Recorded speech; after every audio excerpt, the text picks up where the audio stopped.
नमस्कार, मी रुचिता. ॲग्रोनमध्ये आपल्या सर्वांचं स्वागत.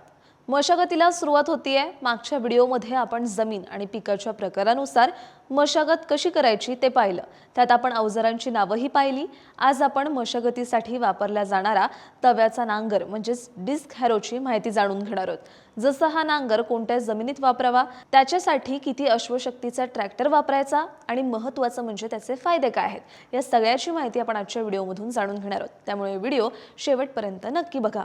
तव्याच्या नांगरामध्ये अवतल म्हणजेच कॉन्केव आकाराच्या गोल डिस्क म्हणजे तवे असतात. याशिवाय या नांगराला एक मजबूत फ्रेम असते. ब्लेड म्हणजे तवे, स्टँडर्ड म्हणजेच आर्म आणि स्क्रॅपर, टेल व्हील म्हणजेच मागचं चाक आणि लिंकेज प्रणाली हे प्रमुख भाग असतात. त्यातले तवे म्हणजेच डिस्क ब्लेड जमिनीला चिरण्याचं मेन काम करतात आणि यातला जो स्क्रॅपर असतो तो तव्यावर चिकटणारी माती बाजूला सारतो. त्यामुळे हे तवे जमिनीत फिरत पुढे जातात, माती कापतात, उचलतात आणि उलटवतात आणि तेच तवे नांगरणीची खोली नियंत्रित करतात. म्हणजे नेमकी किती खोल, तर तव्याचा नांगर सुमारे 15 ते 30 सेंटीमीटर नांगरणी करू शकतो. त्यामुळे त्याचा वापर केला की मातीचा कडक थर फुटतो आणि माती भुसभुशीत होते. तसंच मातीची हवा आणि पाणी धरून ठेवण्याची क्षमताही वाढते आणि हे सगळं पिकांच्या मुळाच्या वाढीसाठी चांगलं असतं. त्यामुळे विशेषतः कठीण, चिकट, काळ्या, दगडी किंवा मुळांनी भरलेल्या जमिनीत तव्याचा नांगर अतिशय फायदेशीर ठरतो. यासोबत तव्याच्या नांगराचे आणखी काही फायदे ते पण आपण समजून घेऊयात. हा नांगर तण पूर्णपणे मातीखाली गाडतो. त्यामुळे तण नियंत्रण प्रभावीपणे होतं. पिकांचे अवशेष, काडी कचरा आणि शिल्लक राहिलेली मुळं जमिनीत मिसळण्याचं काम करतो आणि तेच जमिनीला सेंद्रिय खत म्हणून उपयुक्त ठरतं.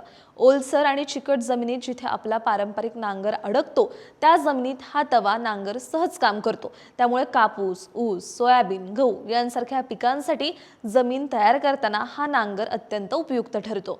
आता तुम्ही म्हणाल ते सगळं ठीक आहे, पण हा तव्याचा नांगर किती अश्वशक्तीच्या ट्रॅक्टरला बसतो तेही सांगा. काळजी करू नका, तेही सांगते. तव्याच्या नांगरासाठी साधारण 35 ते 45 अश्वशक्ती ट्रॅक्टर गरजेचा असतो आणि ते ट्रॅक्टरच्या 3 पॉइंट लिंकेजने जोडलं जातं.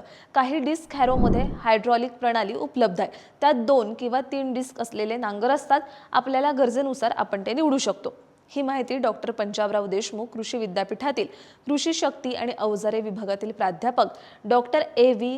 गजाकोस, डॉक्टर D.S. कराळे, ज्ञानेश्वर ताथोड यांनी दिली आहे. तुम्हाला ही माहिती कशी वाटली हे आम्हाला कमेंटमध्ये नक्की सांगा आणि तुम्हाला आणखी कोणते वेगळे विषय ऐकायचे असल्यास तेही आम्हाला कमेंटमध्ये सुचवा. तुम्ही सुचवलेले विषय आम्ही तुमच्यापर्यंत नक्की घेऊन येऊ आणि अशाच शेतीविषयक आणि नवनवीन माहितीसाठी ॲग्रोवनला सबस्क्राईब आणि फॉलो करायला विसरू नका.